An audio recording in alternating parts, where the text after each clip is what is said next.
from this shared screen camera, which is that one. Okay.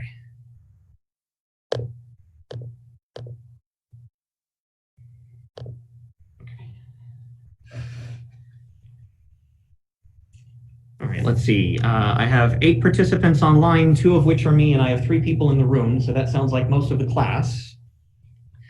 Why don't we go ahead and get started then? Hello, it's good to see you guys. Second week of in-person classes. This is fun. We've doubled or tripled attendance in person, which is great. Welcome everybody who's online. I can't think of any housekeeping issues that we need to address. I'm slowly trying to dig myself out of the backlog of grades that I owe people and even videos and lecture notes posted to Canvas. I think I at least managed that. So if there are notes or videos missing online, please let me know. One of my next priorities is going to be designing a new homework assignment so that you guys can keep practicing some of the stuff that we've been working on since the last one, and then I will try to grade the homework assignment that I owe you from eigenvalues and eigenvectors. Any other questions or concerns for me before we dive in for physics for the day?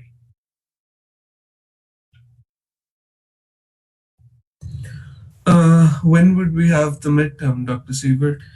That is an excellent question that I do not know the answer to.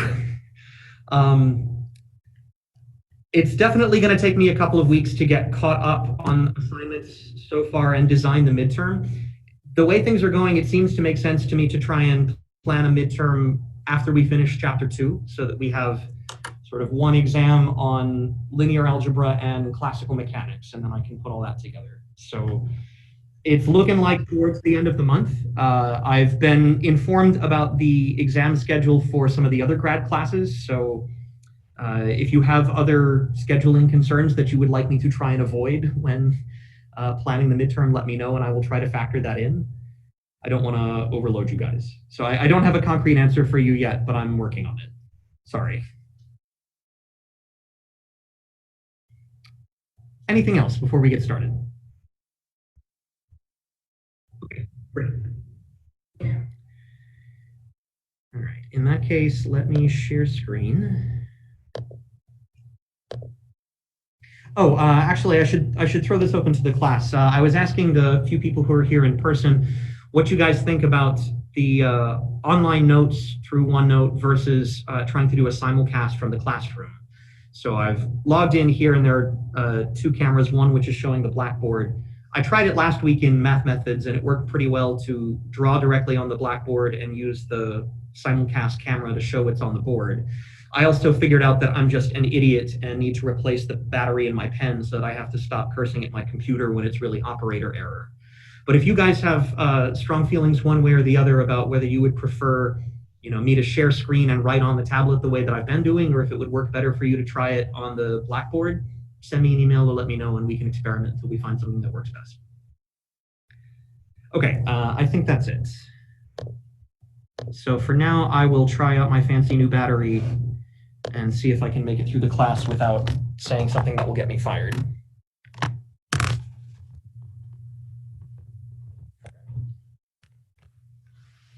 I will stop this video since I'm sharing.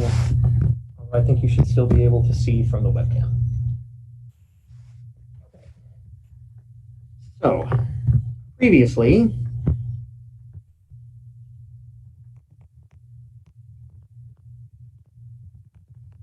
we started our discussion of the Lagrangian formalism for classical mechanics.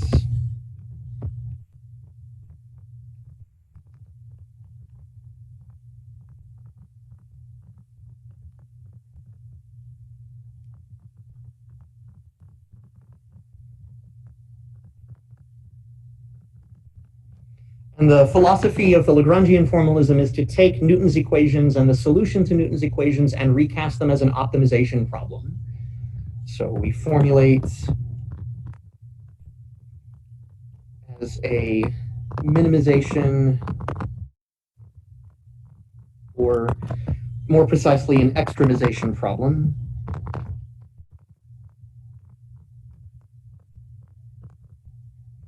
The quantity that we are extremizing is called the action. The action S is a functional that depends non-locally on the trajectory as a function of all time. And this is defined to be an integral over time of some integrand, which in general we don't necessarily know ahead of time. The integrand depends on the trajectory and its velocity, and potentially time itself if there's an explicit external field, but I'm not going to worry about that right now. And it's integrated from some initial time to some final time. And the mathematical problem of how to find the maximization or minimization or stationary points of an integral like this led us to develop an introduction to the calculus of variations.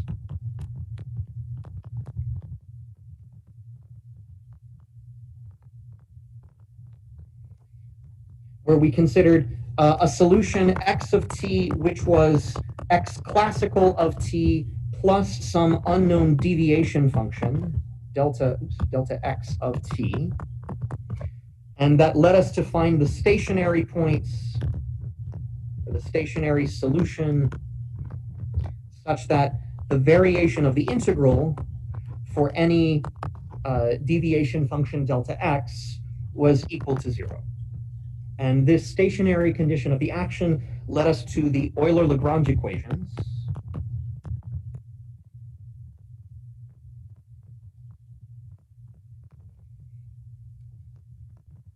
Which are d dt, derivative of the Lagrangian with respect to some coordinates derivative, minus derivative of the Lagrangian with respect to the coordinate itself is equal to 0, where Q here is a generalized coordinate.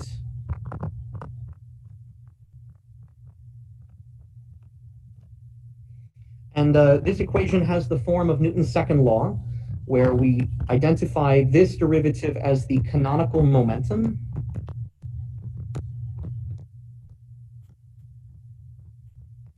E, and then this derivative is the generalized force.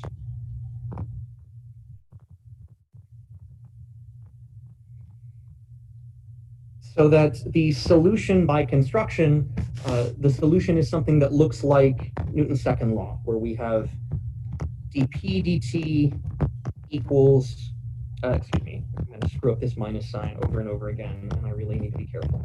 There's a plus sign here, so that I get minus derivative of the Lagrangian with respect to the coordinate, and this is the external force. So we get something that looks like Newton's second law, which was what we wanted. Okay, so we introduced the Lagrangian formalism. Let me also remind you about our previous discussion about translational symmetry, because that's going to come back today in a different way.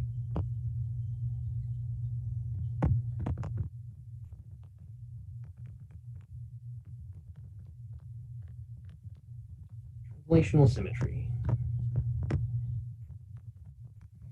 So we had considered the translation operator T of A acting on a basis vector X. Recall that these basis functions were essentially delta functions. So it's highly localized at some point, and the translation shifts around where that delta function is located. The definition of the translation was that it shifts that basis function, that delta function, from X to X plus A. And then that correspondingly shifts a function, F, represented in the position basis, to f of x minus a. That minus sign looks a little bit counterintuitive, but recall that when you have a function f of x minus a, that is in fact a shift towards positive x by an amount a.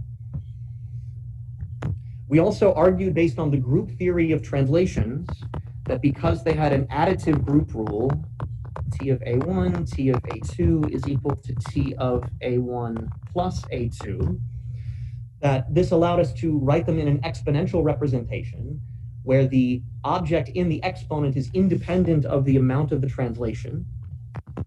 This allowed us to write T of A is e to the minus I ka, where this quantity k is called the generator of translations, and we will see more of why today and tomorrow, or today and Thursday.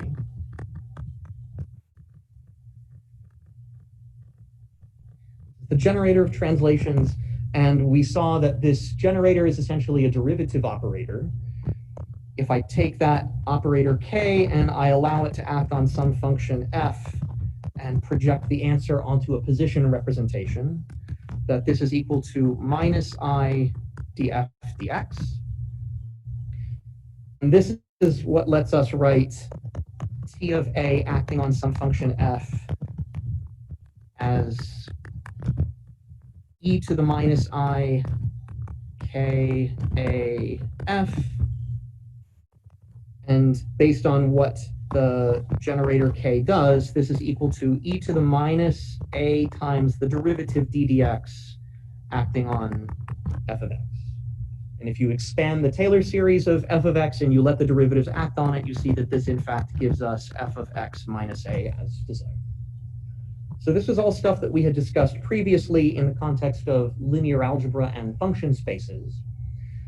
The subject that I want to discuss today is the appearance of symmetries, especially translational symmetry, on the Euler-Lagrange equations and the minimization of the action in general.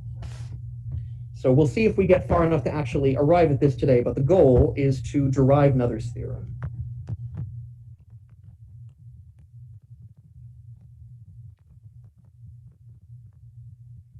And the point is that this will establish a link between a symmetry operation and a conserved quantity. So symmetries in physics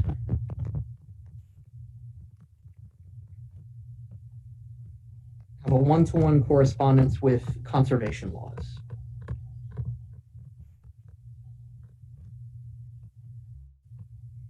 And the properties of those symmetries, how they constrain the properties of a Hamiltonian and quantum systems, this will be a guiding principle as we go through quantum mechanics. Okay.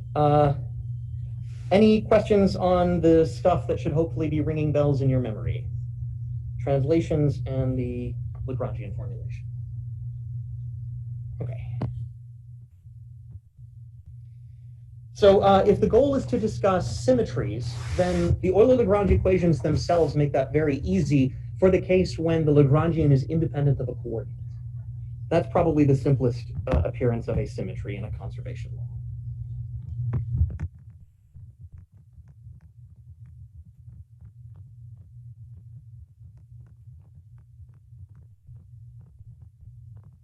Symmetries and conservation laws.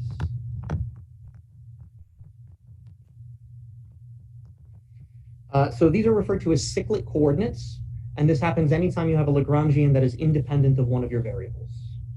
A cyclic coordinate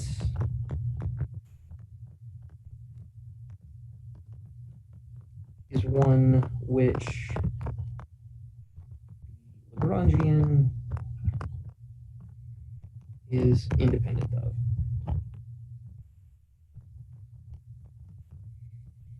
So just mathematically, directly from the Euler-Lagrange equations, this leads to a conservation law. So we have ddt derivative of the Lagrangian with respect to some velocity plus derivative of the Lagrangian with respect to some coordinate is equal to 0. If this derivative is 0, if the Lagrangian is independent of this variable x, then this derivative is 0, and I immediately have the statement of the conservation law, ddt of derivative of the Lagrangian with respect to some velocity is equal to 0, and that derivative of the Lagrangian with respect to some velocity is just the generalized momentum. So this is the generalized momentum, and this is telling us dp dt is equal to 0, or p is equal to constants.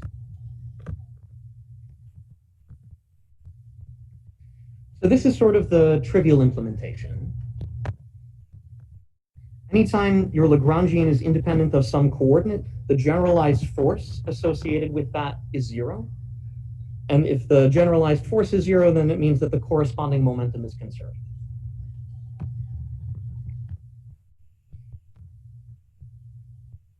So the simple example is if I consider Lagrangian as a function of x and x dot. Let's say something which is, oh, I don't know, independent of z. So how about I give you three coordinates, x, y, z, as well as x dot, y dot, z dot. And for a velocity-independent potential, I can write this as just kinetic energy minus potential energy. Kinetic energy is 1/2 m x dot squared plus y dot squared plus z dot squared minus the potential. Let's suppose that the potential depends only on x and y and not on z.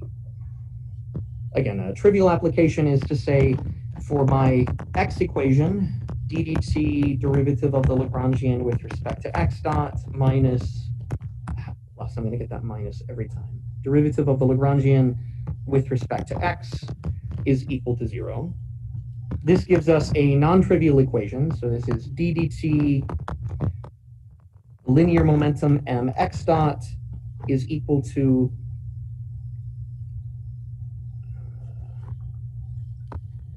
so this is minus dv dx is equal to 0. Hold on, I'm fumbling this minus sign. Let me quickly check so that I'm not going crazy here. Sorry, the minus sign should be there. I'm going to screw this up over and over again. Yes, apologies. Minus here. This is a plus, but the minus sign that I forgot is that L is T minus V, so that this becomes minus derivative of the potential with respect to Q. The minus sign. This is the minus sign. There we go. Okay, so now that I got my signs fixed, now I correctly get Newton's second law. So I have ddt of m x dot equals minus dv dx, which is the force in the x direction. This is why we do cross checks. So similarly for y, but for z, we immediately have conservation of linear momentum. ddt, derivative of the Lagrangian with respect to z dot, minus derivative of the Lagrangian with respect to z is equal to 0. But in this case, the Lagrangian is independent of z, and so we immediately get dt of mz dot is equal to 0. Conservation of linear momentum. So the nice part about Lagrange's equations and this formulation is that they are independent of your choice of coordinate system. So this is a trivial statement to write down for linear momentum, and it's equally trivial to write down for angular momentum.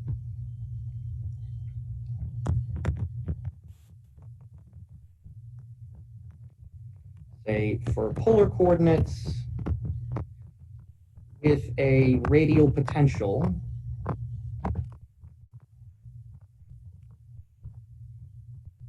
if I have a Lagrangian which is 1/2 m r dot squared plus 1/2 m r squared phi dot squared minus v of r, I can immediately see that my Lagrangian depends on r, but it does not depend on phi. So we see phi is a cyclic coordinate.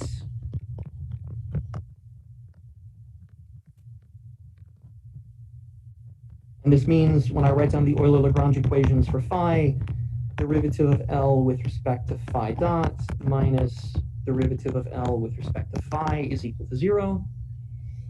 And since the Lagrangian is independent of phi, this immediately gives me ddt, and this is mr phi dot squared.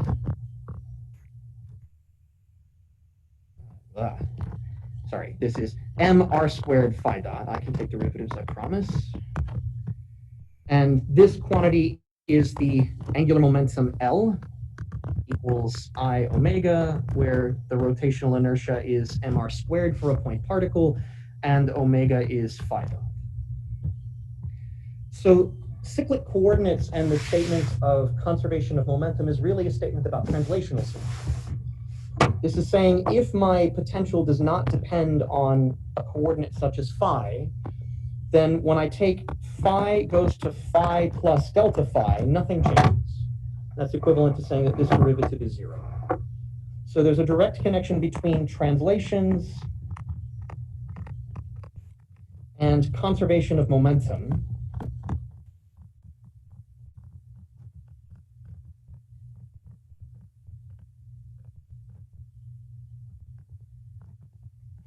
And the nice thing about the Lagrangian formulation is that it's independent of coordinate systems, so it doesn't matter what kind of translation we're talking about. You can do translations in Cartesian coordinate, translation in angle, translation in anything else. You can make up something crazy in hyperbolic coordinates. If you have a translation in that coordinate, the system is invariant, then the corresponding conjugate momentum is conserved.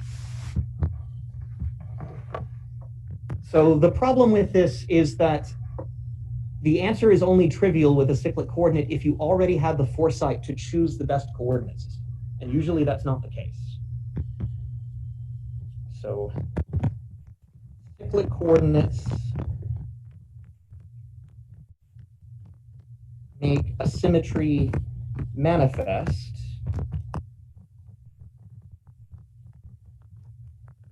in the appropriate coordinate system.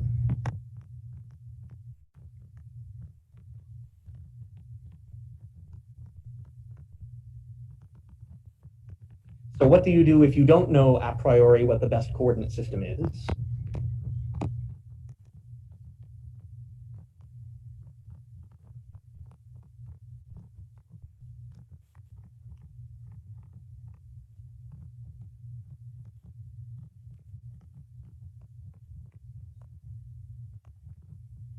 So for example, our Lagrangian that depended only on a radial potential in Cartesian coordinates is 1/2 m x dot squared plus y dot squared minus v of x squared plus y squared. In this Cartesian set of coordinates, it's not obvious that you have any cyclic coordinates. And it's only if you have the insight to say, oh, wait a minute, this only depends on a specific combination of x and y, I can choose a different coordinate system to make that independent of the angle. Only after you do that do you find a cyclic coordinate and immediately know what the conservation law is. Cartesian coordinates, there are no cyclic coordinates.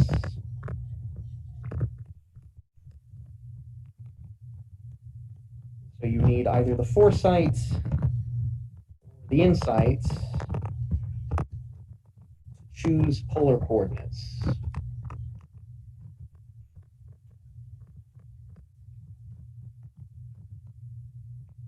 To make the translational symmetry of angle symmetry was phi goes to phi plus d phi manifest. So one problem with this is you don't necessarily know what coordinate system to choose ahead of time to make all of the symmetries explicit. The other problem is there are some kind of symmetries that just can't be handled this way, especially symmetries involving time.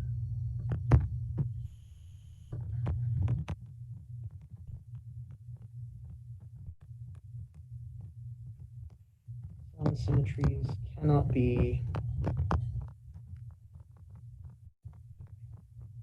expressed as cyclic coordinates,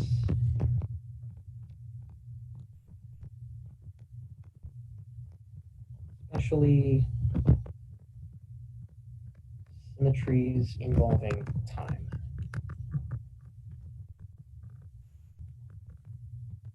So for this reason, we want to go back to the action and the Lagrangian formalism itself and ask what symmetries do at that level. That will let us build a more general method of discussing symmetries that applies even in these other cases. So we are going to go back to the action directly.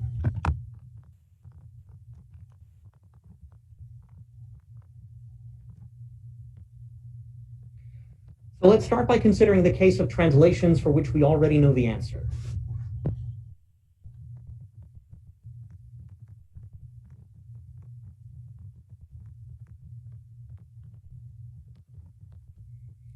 So the action is equal to integral dt from t initial to t final, Lagrangian, which depends on x of t and x dot of t.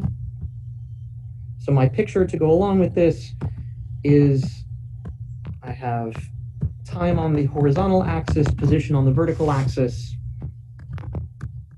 I'm going from some t initial to some t final with boundary conditions fixed from some x initial to some x final.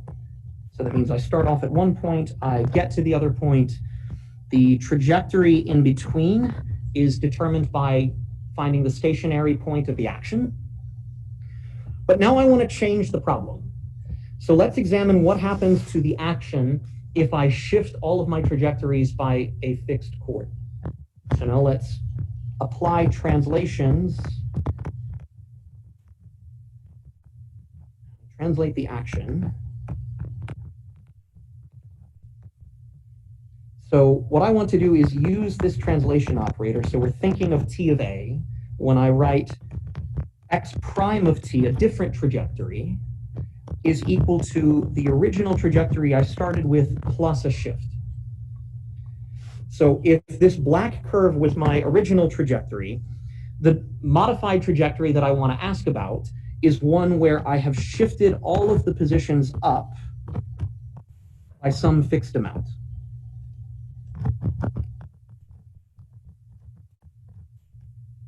So if this trajectory was my x of t, then the modified trajectory is x prime of t. And in this case, that's just equal to the original trajectory x plus a constant. So now I want to ask what happens to the action when I do this.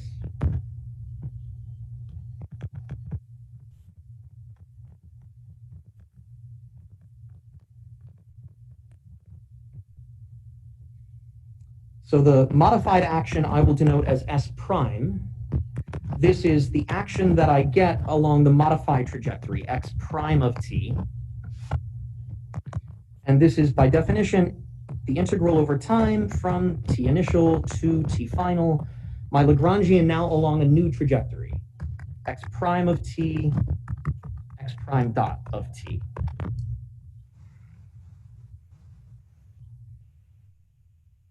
And then if I know what the trajectory is in terms of the original one, this is S prime is equal to integral over time from t initial to some t final. And the specific translation that I'm talking about here is x prime of t is x of t plus a. What about x dot? X prime dot of t. If I just take a time derivative, I get back the original velocity, x dot of t. So I shift the positions, but not the velocities. So this is simple. Here, this x prime dot is just x dot of t. What I'm trying to find is what is the impact of that shift on the trajectory to the action. Now, at first glance, it seems like the answer should be 0, because we bent over backwards last week to show that when I have the classical solution, this is the stationary point of the action. And we said any tiny deviations of this should lead to 0 change in the action. So if I have delta x, we said the variation in the action for any infinitesimal deviation delta x should be 0. So why is it not the case that the action is invariant? I'm claiming s prime is not equal to s automatically. And the reason is that when we did the Euler-Lagrange equations, this was a variation which respects the same boundary conditions. So for this beginning point and this end point, if I lock those in place, then any deviation in between will lead to the action being stationary. But the transformation that I'm making here is not only changing a little bit of deviation the way that we did before, it's also changing the endpoints. So because the endpoints moved, I'm asking a different physics problem than I was before.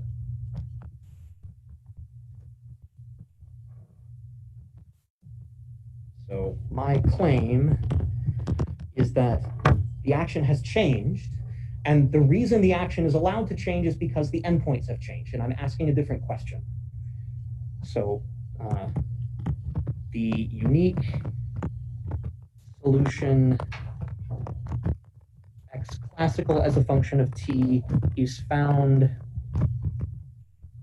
for a given set of boundary conditions.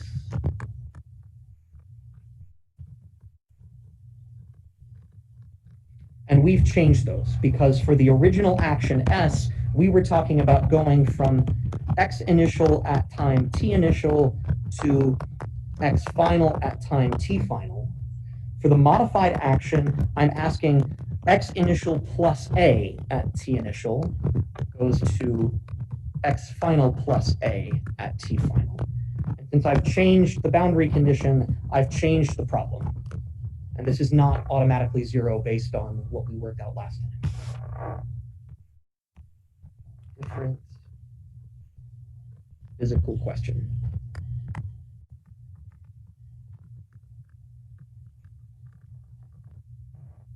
This is already kind of telling us something interesting, that if I look at this deviation, that basically none of the stuff that happens in the middle is important. The only thing that is allowed to change the answer is the change in the boundary condition. So somehow I should see as an answer to this calculation that the only difference comes because of the change in the inputs. And we will see this. Okay. So we would like to compare the action and calculate that difference.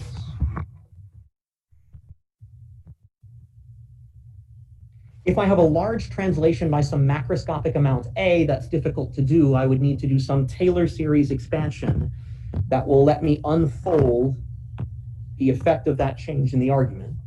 But if the translation is small, if A is some infinitesimal number epsilon instead of a big number A, then I can just expand this as a derivative. So let's consider an infinitesimal translation.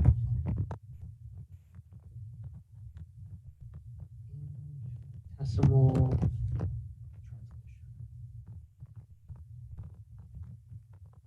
t of epsilon. So now, by modified action S prime, this is the action of x of t plus a shift epsilon equals integral dt from t initial to t final. My Lagrangian depends on x of t plus epsilon. X dot of t is unmodified. And now if this is some small shift epsilon, I know how to compute that in terms of a derivative of the Lagrangian. So if I just do a Taylor series in that first argument, and I work to linear order in epsilon, this is the Lagrangian of x of t, x dot of t, that's what I get if I set epsilon equal to 0, plus a first derivative correction. The derivative is the derivative of the Lagrangian with respect to its first argument, which is x. And the amount that I've shifted x by is epsilon. If this were a large number a instead of a small number epsilon, I'd have to keep the entire Taylor series. If epsilon is small, I don't. And I work to an accuracy of linear order in epsilon, which means I'm throwing away all corrections that are epsilon squared or higher. So let's plug this back in. So this is integral over time, t initial to t final. I have the Lagrangian of x of t, x dot of t, that's the original trajectory, plus a small deviation, derivative of the Lagrangian with respect to x. And if you like, this is itself a function of x and x dot in time. So this is still being integrated over. Don't think it's a constant. And I've thrown away corrections that are order epsilon squared or higher. So this first term here, the integral of the original Lagrangian, is my original action. So that's the action along the original trajectory x of t.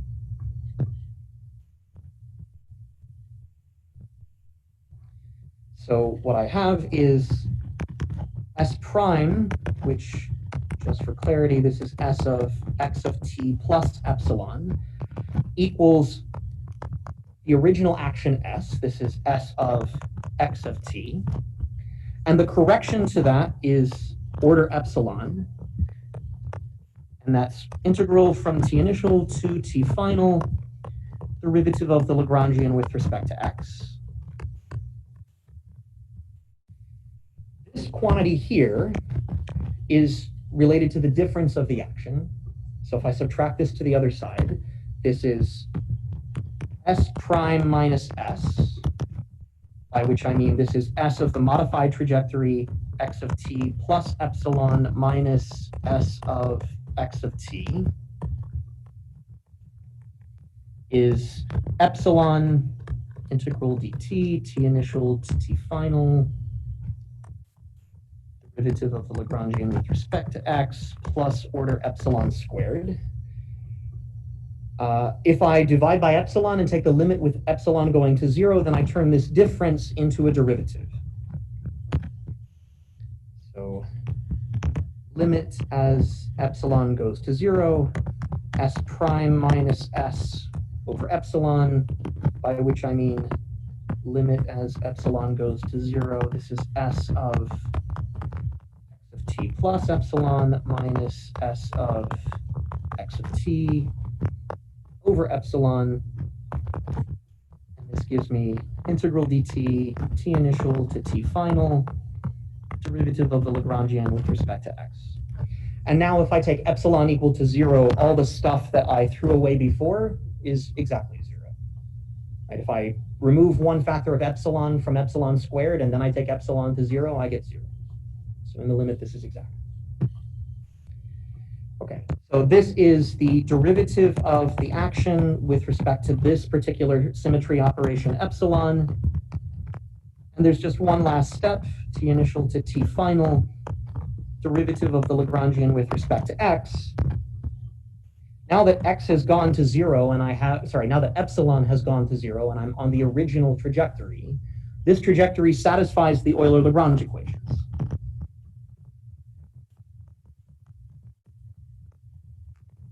So that means ddt of derivative of the Lagrangian with respect to x dot minus derivative of the Lagrangian with respect to x. I'm going to get that minus sign right, I swear.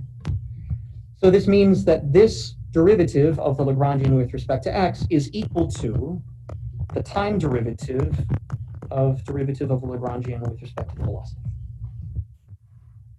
So the impact on the action, dd epsilon, is equal to integral over time from t initial to t final, and it's just a rewriting of the same expression to write it as ddt derivative of the Lagrangian with respect to x dot.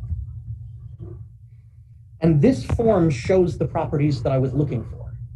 For one thing, I immediately see that this is a time integral of a time derivative. Derivatives and integrals are opposites, so when I do the integral, I cancel out the time derivative. One thing that I immediately see is that ds, the epsilon, is equal to this quantity, derivative with respect to x dot, evaluated from t initial to t final. This derivative, remember, is just the canonical momentum p, so this is just p final minus p initial.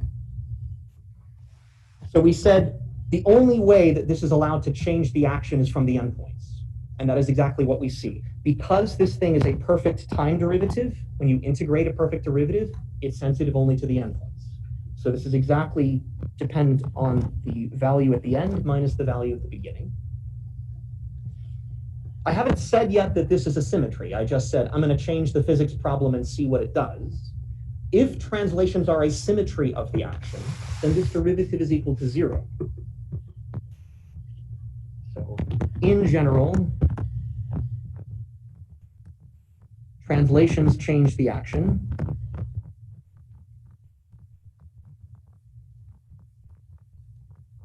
And if they change the action, they change the classical trajectory.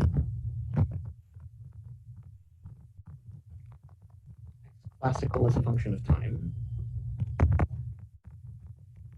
But if translations are a symmetry of the action,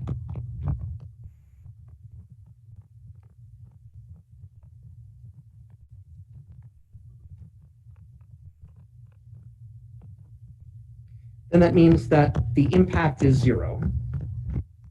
And that 0 is equal to the integral over time from t initial to t final of something which is a perfect time derivative.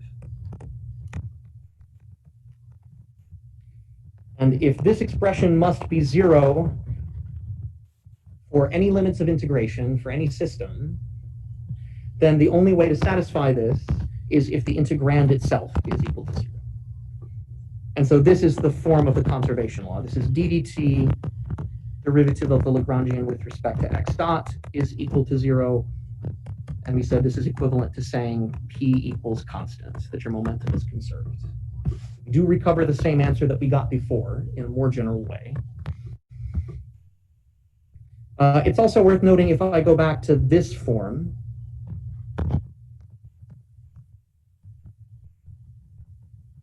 if I set it equal to 0 in this form, then this is equivalent to saying that the derivative of the Lagrangian with respect to x is equal to 0, which is another way of saying x is a cyclic coordinate.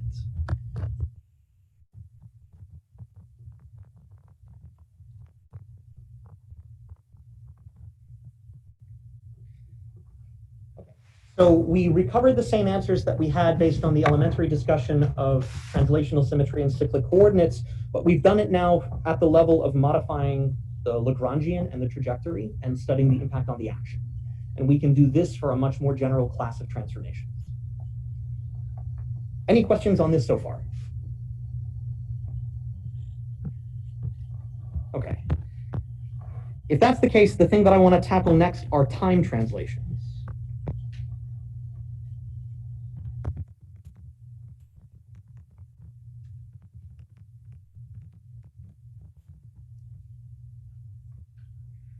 So now I want to take time and move it to time plus a. So originally I have t initial, t final, this is my time axis, and I'm going from some x initial to some x final. So my original trajectory, I don't know, looks something like this, x of t. Now, time translations are shifting it the other way.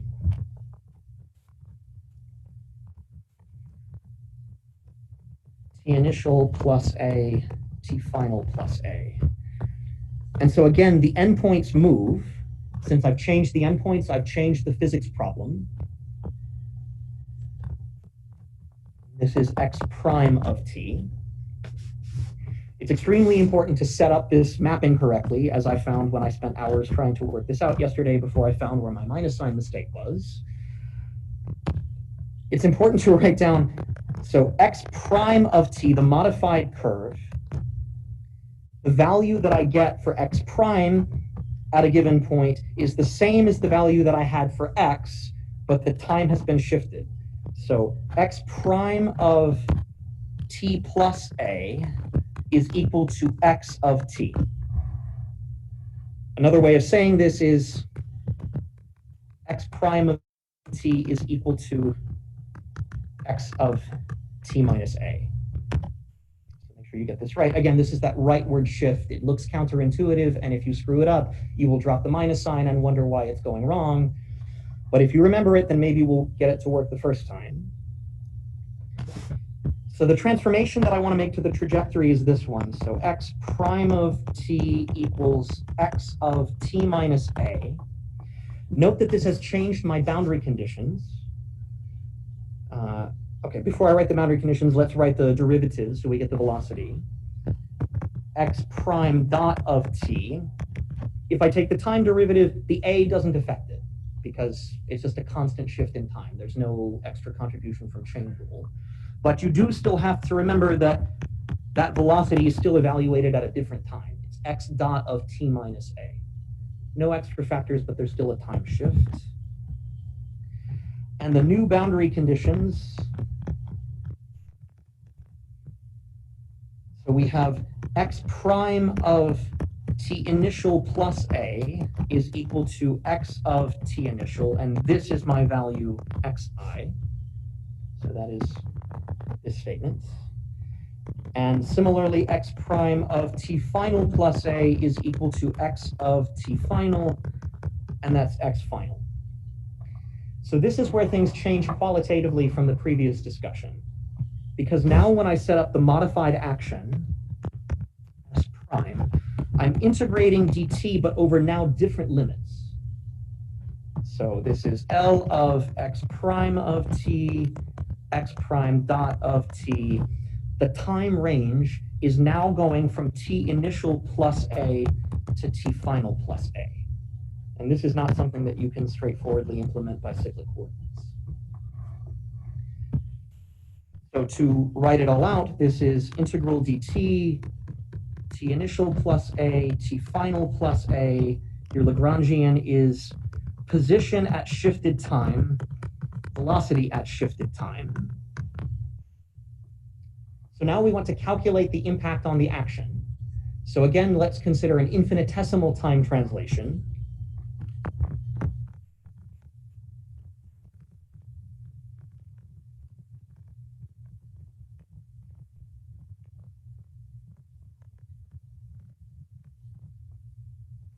So I'm going to take that a and replace it by infinitesimal epsilon. Then S prime is integral dt, t initial plus epsilon, t final plus epsilon. My Lagrangian is x of t minus epsilon, x dot of t minus epsilon. Now I want to calculate through derivatives what the impact is. And we have to work out now 3 contributions, one coming from the limits, one coming from the shift of the position, one coming from the shift of the velocity. So let's start by Taylor expanding the Lagrangian again. The constant term if epsilon is equal to 0 is the original trajectory, x of t, x dot of t, plus the first correction coming from the shift in the first argument. This is derivative of the Lagrangian with respect to its first argument, which is x. The shift in x comes only through the shift in time. So if x is a function of time, then that changes through dx dt, and the amount of change in time is minus epsilon in the first argument. So this is just chain rule. Plus now I have the same thing for the second argument. Derivative of the Lagrangian with respect to velocity dependence. The rate of change, the shift in the velocity is coming through its time derivative. So that is dx dot dt. And that shift in time is again minus epsilon. And I'm going to truncate the Taylor series here, which means my accuracy is up to order epsilon squared. So just to write this out, this is Lagrangian of x and x dot, the original trajectory, minus epsilon derivative with respect to x, x dot, minus epsilon derivative with respect to x dot, x double dot.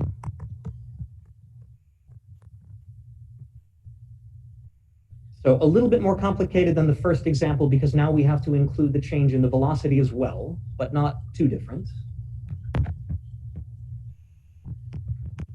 S prime is integral dt, t initial plus epsilon, t final plus epsilon, and now I've got to be careful to keep everything. X dot minus epsilon derivative with respect to x, x dot minus epsilon derivative with respect to x dot, x double dot, plus order epsilon squared. For the translational symmetry case, that constant Lagrangian here just got integrated over the standard limits, and that gave me S. Here it's not going to do that because we've shifted the limits a little bit. So to see what the impact is, let's take that limit of integration and add and subtract the pieces that I need to turn it back into the original limit of integration. If I have integral dt of anything, I'll write the Lagrangian here, but I could be talking about anything. T initial plus epsilon, t final plus epsilon. For instance, I can pull off the epsilon from the upper limit of integration by just splitting up the integration range. dt, t initial plus epsilon up to t final, plus the extra little bit that I have in going from t final to t final plus epsilon. Likewise, I can split off the little bit extra from the bottom integral here.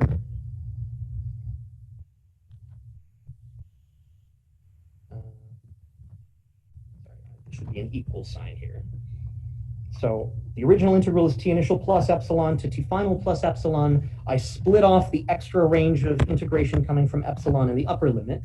I also want to split it up in the lower limit. So this is an integral dt from t initial to t final, Lagrangian, plus integral from, if you want to be careful, you might write it this way, dt plus integral dt t final plus epsilon. So the mathematical statement works no matter what. You have going from t initial plus epsilon to t initial to t final to t final plus epsilon. I've added all of the segments back up.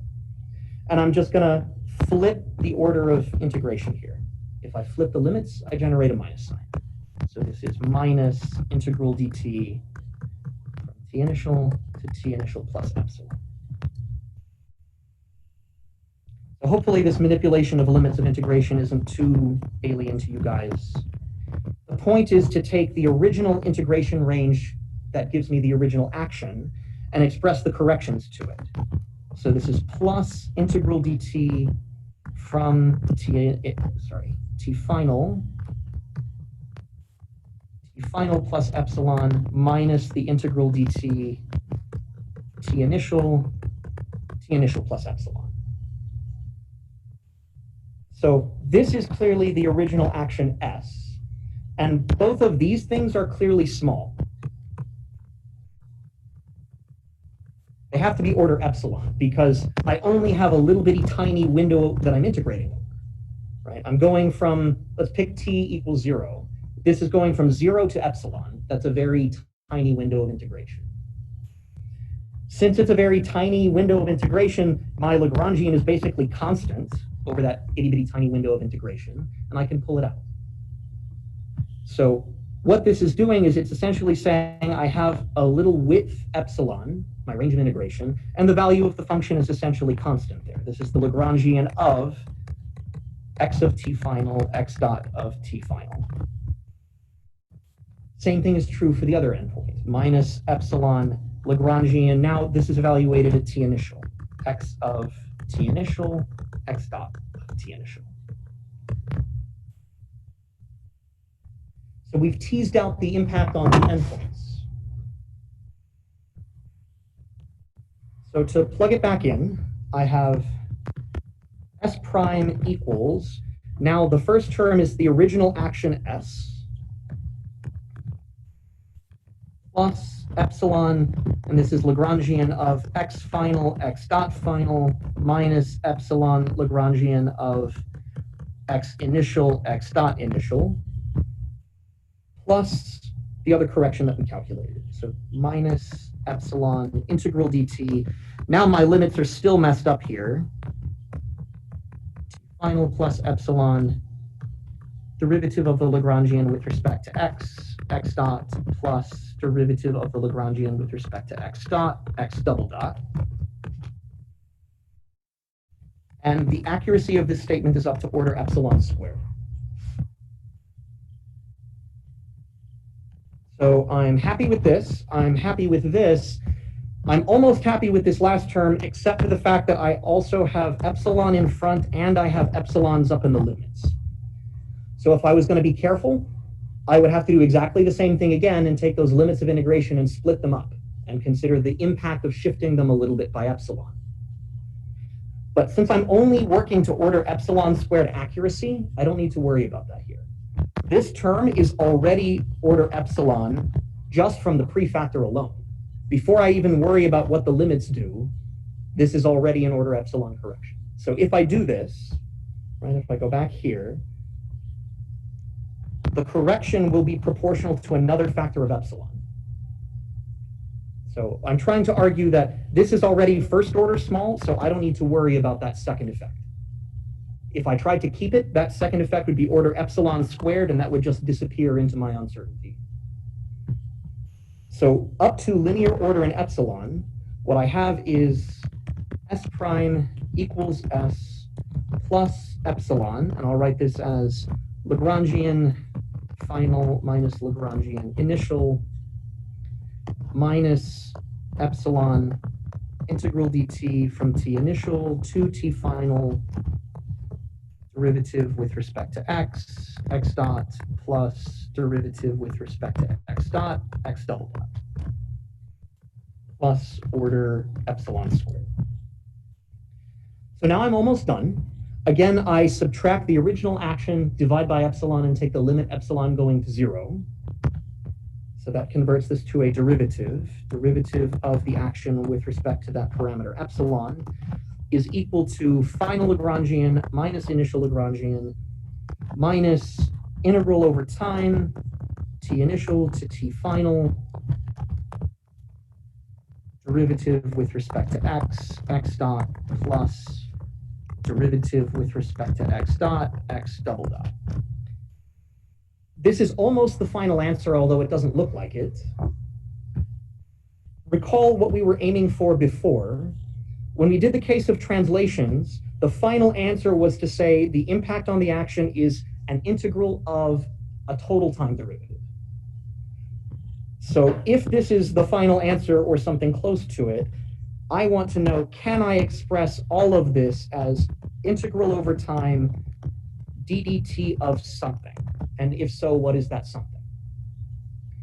And the answer is yes, I can cast it in this form. So for one thing, note that my Lagrangian final minus Lagrangian initial, I can write this as an integral ddt of the Lagrangian, from the initial to t final. This is just the fundamental theorem of calculus. This second term, I can also write as a total derivative if I use the Euler-Lagrange equations.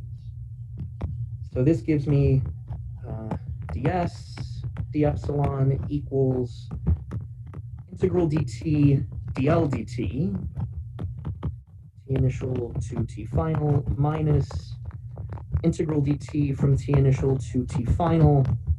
The thing that I had is derivative of L with respect to x dot, plus derivative of L with respect to x dot, x double dot. All I have to do here to see that this is a total derivative is use the Euler-Lagrange equations to replace the generalized force in terms of the generalized acceleration. So this is d dt of dl dx dot by the Euler-Lagrange equations.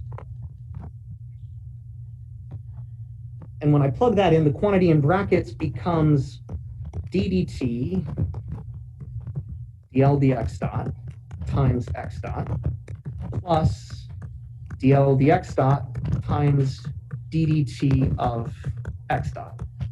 And this is just product rule. So this quantity is exactly d dt of x dot dl dx dot. And this is again a perfect derivative. So this has shown that the impact on the action from a time translation is again a total derivative, as it must be. Integral dt, t initial, t final, and this is d dt of the quantity, Lagrangian minus x dot dl dx dot. And so this is where time translations are different and more interesting. For the case of space translations, you had a term like this one that described the change in the trajectory. For time translations, you also have this that is telling you about the change of the endpoints, the range of integration. So what is this quantity? If time translation is a symmetry of the action,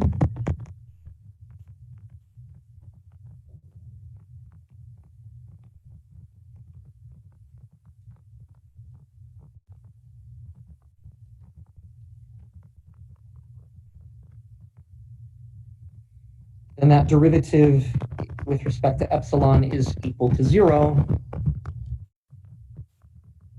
Initial t final d dt of Lagrangian minus x dot derivative with respect to x dot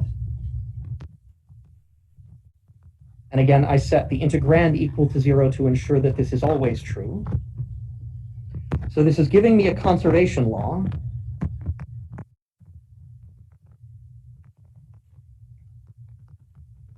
ddt of L minus x dot dl dx dot is equal to 0.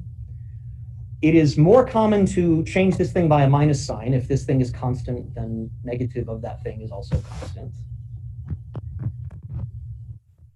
ddt of x dot dl dx dot minus the Lagrangian itself is equal to 0. If you've been taking thermodynamics recently, you might recognize this particular functional form as a Legendre transformation. So recognize that this is, again, the canonical momentum P. So this quantity, which I will call H, is x dot times P minus the Lagrangian. So this is a Legendre transformation of the Lagrangian, which is basically a change of variables.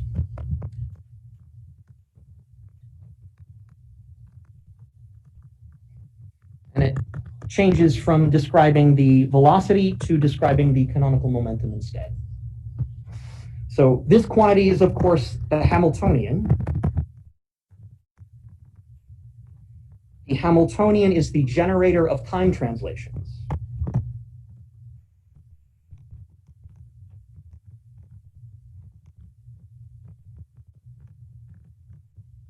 In exactly the same way that momentum was the generator of spatial translations.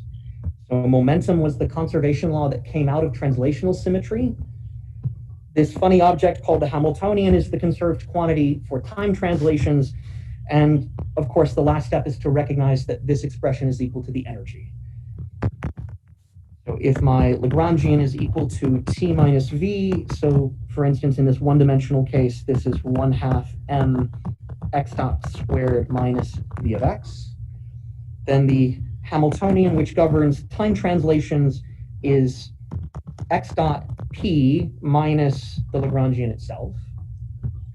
The momentum is just mv, so this is mx dot squared minus the Lagrangian, which is 1/2 m x dot squared minus v of x. And so I end up with 1/2 m x dot squared plus v of x.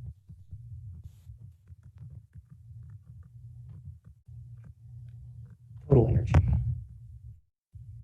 And so the statement that the derivative of the Hamiltonian is equal to 0 as a consequence of time translation symmetry means conservation of energy. So this statement, as well as time invariance, is equivalent to energy equals constant.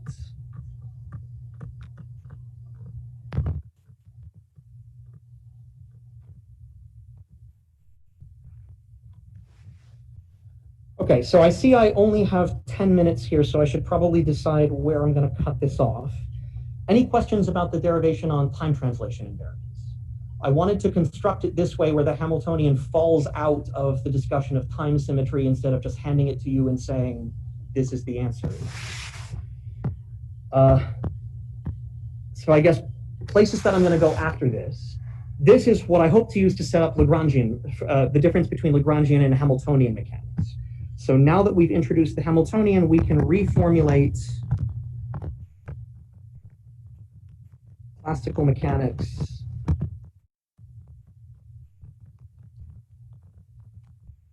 in the Hamiltonian formalism.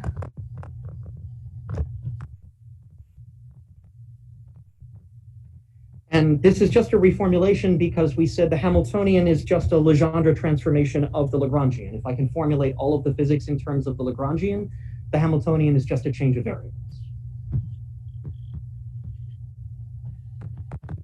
So Hamiltonian is equally good as the Lagrangian as a fundamental object in physics.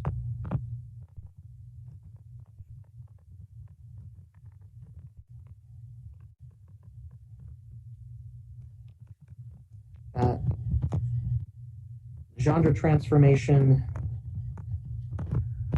is a change of variables where your Lagrangian was a function of x and x dot. The Hamiltonian is a function of, let's say, q and p.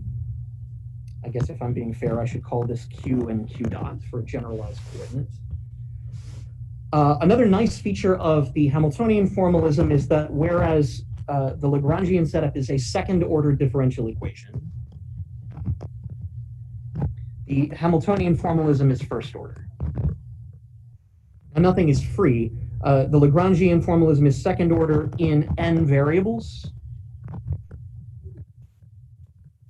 n coordinates and their n velocities, whereas the Hamiltonian is first order in 2n variables. No free lunch, but I would much rather double the number of variables and solve first order equations instead of second order ones.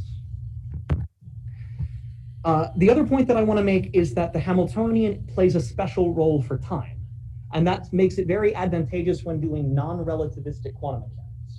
But we will quickly throw the Hamiltonian out and go back to the Lagrangian when we want to discuss relativistic theories that will treat time and space on an equal footing. And there the Lagrangian is much more democratic.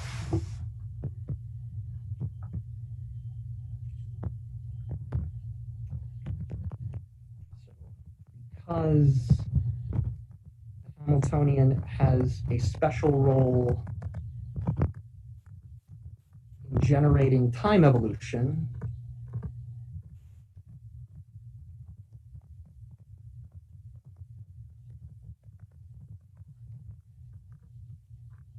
highly advantageous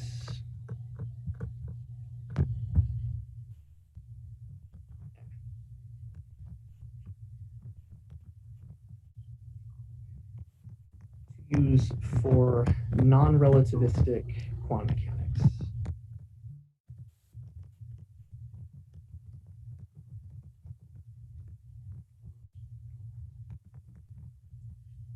But for relativistic theories,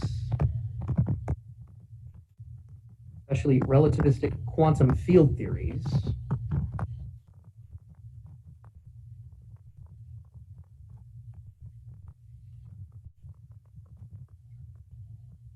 we'll return to the Lagrangian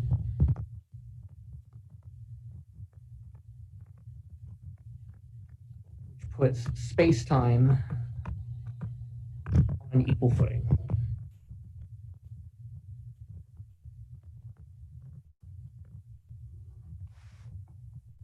Okay.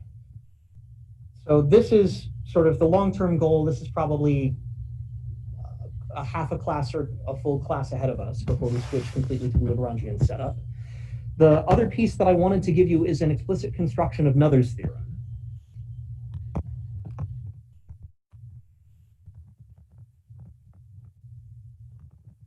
That is a generalization of both the time translation case and the space translation case. So all of these symmetries are special cases of Noether's theorem, which shows that for any continuous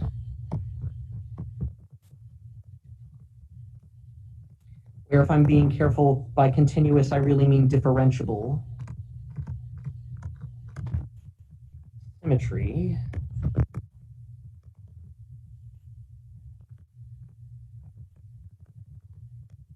there exists a corresponding conserved quantity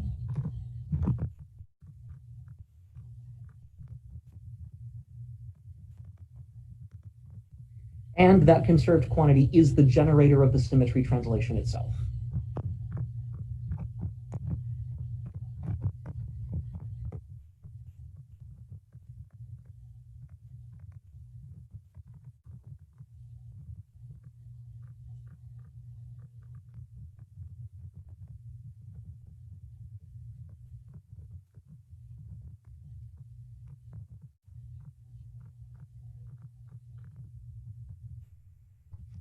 This is one of the most powerful concepts in physics, in my opinion, this direct link between the symmetries of the theory, conserved quantities, and how those become operators that then generate the symmetry. So this concept is one that will survive from today in quantum mechanics up through your last day in quantum field theory when you're constructing beyond the standard model theories of particle physics.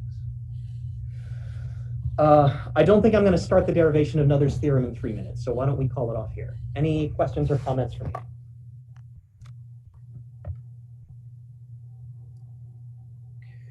Okay, stop sharing, start video. Okay, if not, then we will pick up on Thursday with the construction of Noether's theorem. Thanks, guys. See you then. Thank you, Professor. Thank you.